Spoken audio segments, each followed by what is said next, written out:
1811. There's many provision of this bill that I want to focus on one thing in particular, which is education.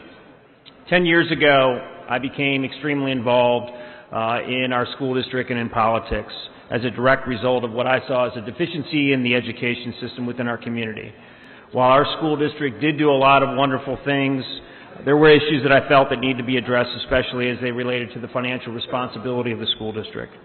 Knowing that my children would be part of the educational system in Texas, I first ran for office to make a difference for my kids and in my community. And it just happens to be a little bit of a surprise. My kids are actually watching me give a speech in the gallery tonight. And so when people stand here and we talk about kids and what the impact's going to be, I know what the impact's going to be. I know what's going to happen because what we're about to do tonight is going to impact my kids. So I get it. I spent many years being on and running a school system in the state of Texas, and I learned two things. Number one, people will never agree with the decisions that you're going to make when it impacts their children. And number two, making tough decisions about what is good for the whole system, not just one school, or in our case today, about our individual districts. The reason I got involved in politics is for my children, and every day I get up and I go to work, I think about the decisions I make and how it will impact my kids. I ran for this office to make a difference in my community, and specifically with respect to public education. We had many contentious issues this session, and I really did try to work at a bipartisan level with many of our other legislators to make sense for our schools. In some cases, we did repeal some legislation. Over the last several months, and certainly yesterday and today, we're hearing people's opinions about the impact our vote will have on our children and our schools.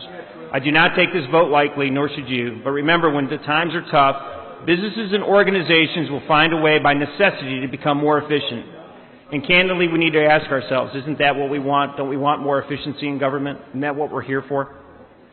I've been coming to Austin for many years advocating on behalf of our schools and explaining why we need... Mr. Huberty, 1 second.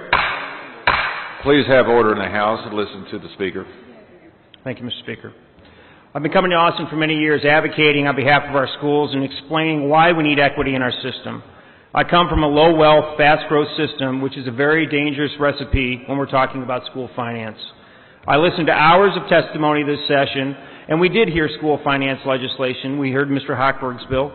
We talked about people coming in and talking about what the issues were, and it came down to several things. Number one, we know that our funding system needs to be revised, and while we have differing views on how to fix the system, everyone agrees it needs to be fixed, needs to be more equitable, and we need less mandates in our system. Over the last several weeks, I have visited with many of you about the various runs we've seen, and I know we're hearing from many of our members tonight that we haven't seen runs or what runs are out there. Runs have been out for the last week or two, and we've talked about the various runs that are out there. And I know that many of my freshman colleagues came over to visit with me about the runs for their districts, asking me to explain what their proposal meant to them, what it meant for their individual districts, which one was better. And while there have been some plans discussed that are much better for some of my district than others, those plans have a devastating effects on other members' districts.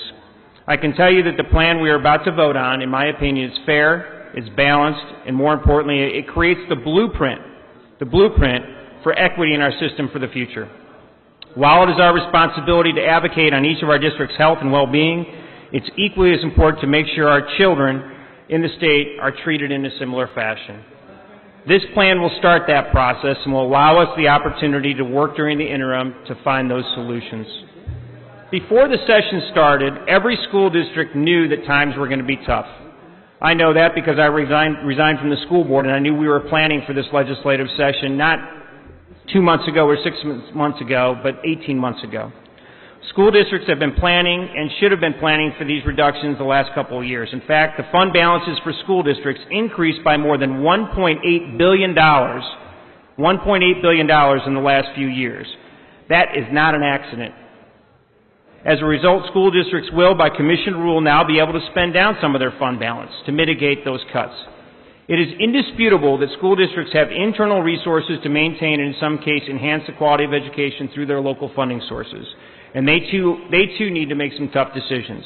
But this plan will allow them a chance to manage their business during the next 2 years, allowing us to work to find a long-term solution.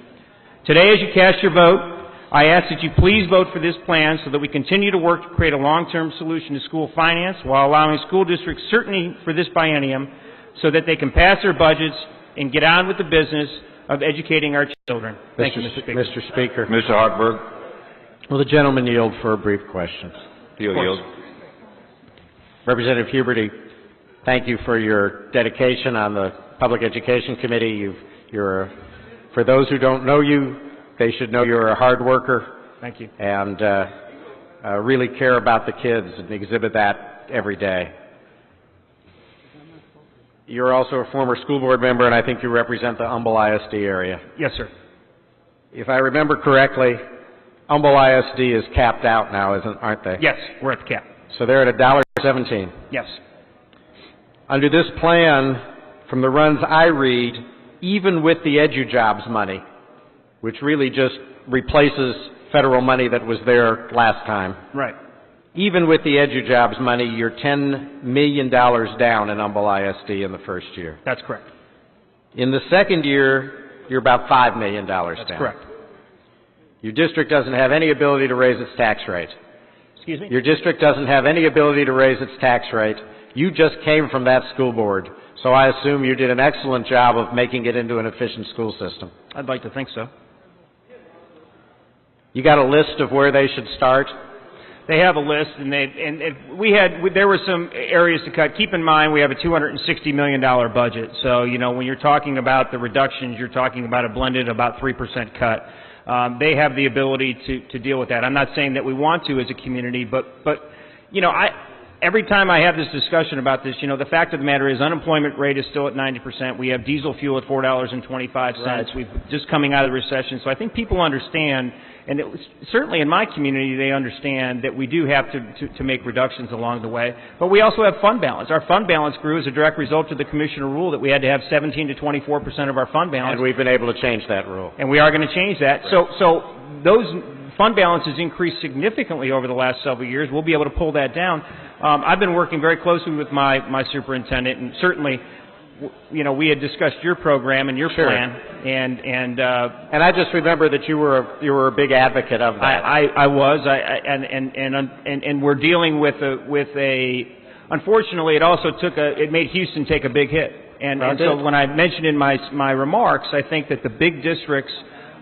It created a lot of problems for those districts, and so we have to get to an equity system. And I think what we're talking about doing is creating the blueprint to get us there. Yours got us there very quickly. We need a program that gives us a little bit more time to get there. And I've discussed this with my superintendent, and he's comfortable with the program that we've laid out, and they've got cuts that they've identified to be able to get there. Okay. And the concern that you had that they weren't going to be able to raise their tax rate because of where they were stuck and that this was going to cause problems. I think that might be a different issue altogether, though. So, and there's 220 school districts that have that same problem, but there's 800 school districts that haven't dealt with that yet. Okay. Thank you, Mr. Huberty. I think you do a great job representing your school district. I appreciate the way that you've approached this and look forward to working with you in the future. Thank you, Mr. Hochberg, and I appreciate everything that you've done as well.